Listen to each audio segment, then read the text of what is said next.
Bom, pessoal, estava aqui elaborando uma aula para pós-graduação em nutrição esportiva da RP. Inclusive, se você não conhece, fica aqui a dica. Acesse lá o site www.rpnutriçãoesportiva.com.br. Lá você terá informações sobre a nossa pós-graduação e também sobre o Master, um evento presencial direcionado para pós-graduados com muito desafio, com muita prática clínica. Bom, e nessa aula eu estava aqui montando alguns tópicos relacionados à interpretação de exames laboratoriais no esportista. Então, seja você um estudante ou um profissional da área de saúde, esse vídeo vai ser de muito interesse, mas também, se você não for um profissional da área, se você atuar em algo completamente diferente da nutrição ou da área da saúde em si, esse vídeo também é para você, pois nós devemos compreender um pouquinho, pelo menos,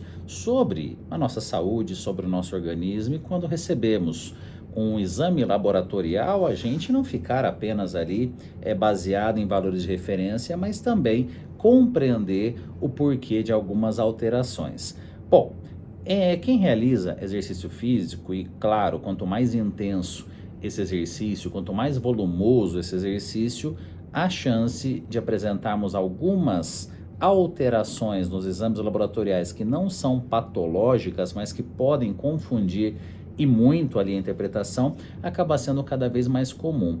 Então vamos lá, você, alguém que pratica um crossfit de altíssima intensidade, né, um cross training, você que pratica um treino de musculação muito intenso, você que pratica uma corrida mais volumosa, um atleta de triatlo, enfim, como eu disse, quanto maior a intensidade e o volume do exercício, maiores as chances dessas alterações. E é interessante, eu tenho 21 anos de prática clínica e alguns anos atrás, vamos dizer, lá no começo da minha carreira, era muito comum, né, eu ouvir, né, até de outros profissionais da área de saúde, quando recebiam exames com alguns marcadores alterados, associarem essas alterações à suplementação alimentar, como, por exemplo, alguma alteração em aminotransferases que tem uma possibilidade de ter ali um impacto hepático.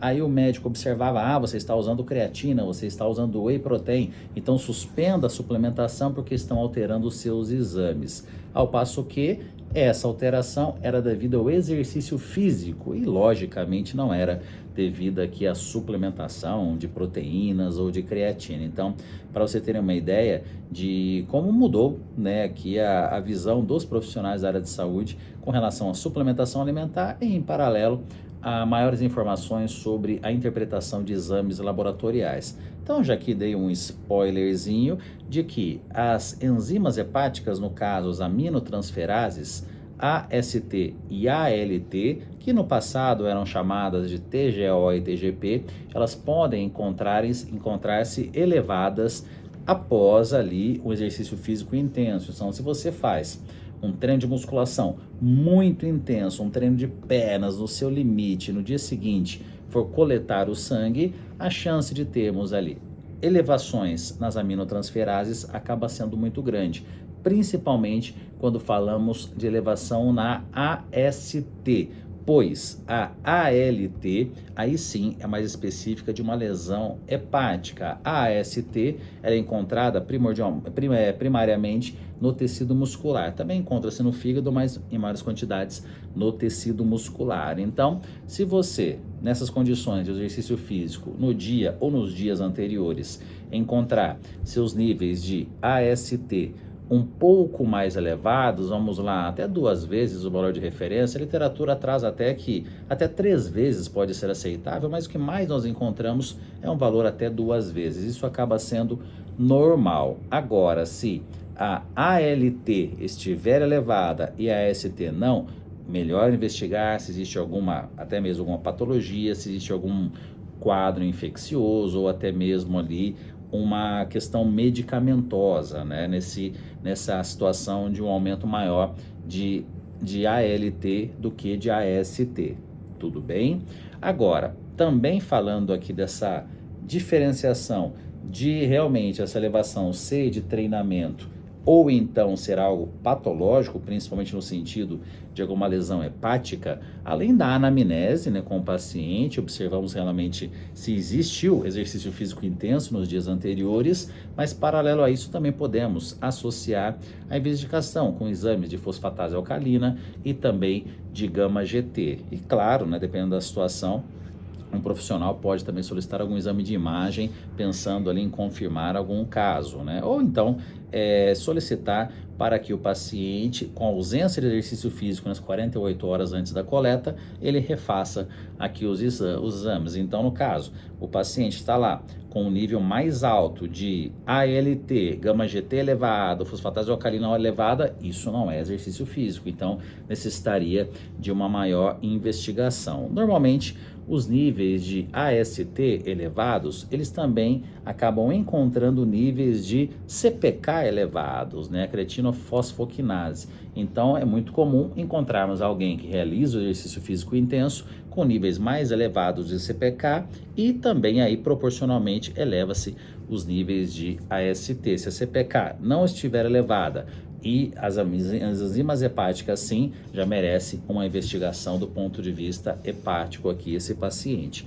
A creatinofosfoquinase tem uma tendência de se elevar mais em homens do que em mulheres, então as mulheres, até devido a questão da predominância estrogênica hormonal, tem ali um efeito mais protetor com relação aos aumentos dos níveis de creatinofosfoquinase. Então, se você é um casal fitness, né, faz parte de um casal fitness, não fique se comparando, né, com a sua esposa ou com seu esposo com relação aos níveis de CPK, dizendo que meu treino é mais forte que o seu porque meu CPK é mais alto, no caso aqui o marido, né, falando para a mulher, o namorado para a namorada, né, mas realmente às vezes uma CPK na mulher de 500 pode significar uma lesão maior do que uma CPK de 1000 ali de um homem, só dando aqui um exemplo, tá?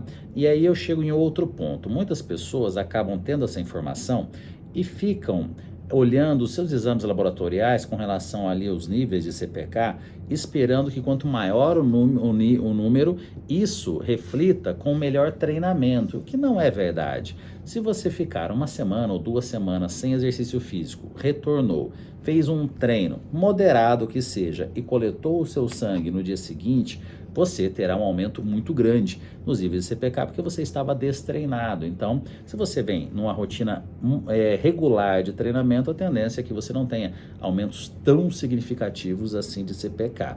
Mas se você realmente treina muito forte, é esperado sim, mesmo numa situação crônica de treinamento intenso, que você sempre tenha níveis mais elevados de CPK.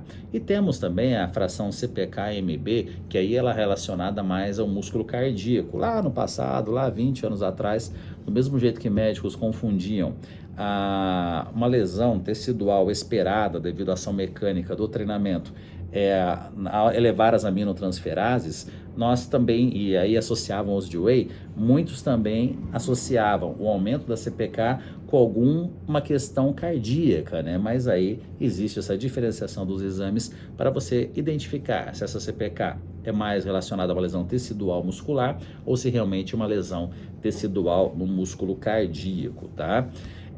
Um outro exame que também podemos lançar mão para essa situação é a desidrogenase lática, né? Então acaba sendo uma enzima que atua na conversão de piruvato em lactato. Então, no exercício físico muito extremo, a tendência é realmente esse marcador apresentar-se elevado. Então, a gente acaba tendo até algumas situações, né? Em um exame de um atleta, vamos lá, a pessoa fez uma prova de triatlo no domingo, segunda-feira coletou exames. Com certeza, a CPK vai estar alta, DHL vai estar mais alta.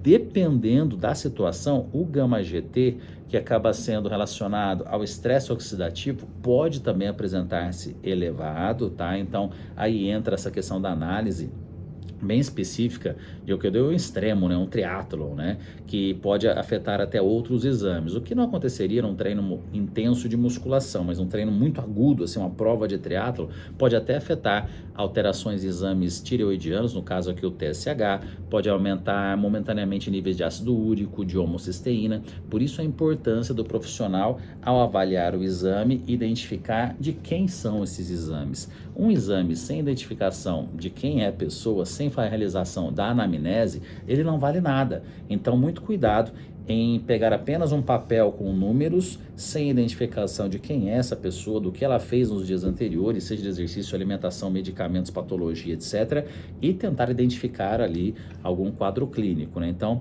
algumas alterações são mais agudas em exercício físico muito intenso e outras podem apresentar mais elevadas no exercício não tão intenso assim. Agora, para fechar aqui o nosso raciocínio, um ponto também muito importante, a CPK, ela também pode ser um grande indicador de riscos para overtraining, de riscos para uma lesão mais séria. Então você observa, né, que a pessoa está a cada vez mais elevando seus níveis de CPK, cortisol vai subindo junto, a pessoa começa a relatar cansaço, muita fadiga, dificuldade de recuperação. Então não é o caso de ficar entupindo essa pessoa com suplementos antioxidantes, mas sim ao planejamento de treino ser ajustado e muitas vezes o treinador chegar para essa pessoa, ó, 5 dias de férias, 5 dias não apareça no local de treinamento, na academia, no clube, onde quer que seja, e realmente descansa. Às vezes o problema é o sono, a pessoa está lá dormindo 5 horas por dia, treinando 2 vezes no dia, obviamente isso pode gerar um estresse muito grande, principalmente se essa pessoa já tiver uma idade mais avançada. Quando eu falo idade mais avançada no esporte, é acima de 30, 35 anos, tá?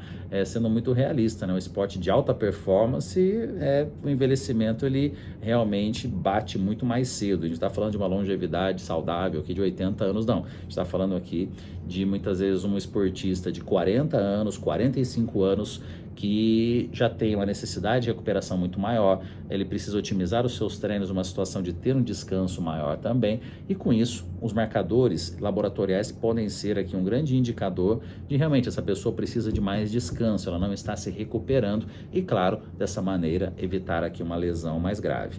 Então é isso, pessoal, um assunto um pouquinho mais complexo, nível aqui de pós-graduação para vocês, mas com um linguajar aqui que acredito que mesmo você que não é da área da saúde conseguiu captar aqui algumas situações e consegue pegar o seu exame laboratorial, principalmente se você tiver um histórico evolutivo, e estar observando alterações aqui relacionadas ao seu treinamento. Então é isso, continuem me acompanhando aqui no canal, eu gosto muito desse nosso contato, porque aqui eu consigo explanar um pouco mais sobre assuntos em que muitas vezes um conteúdo de 30, 60 segundos acaba sendo insuficiente. É isso, grande abraço, pessoal.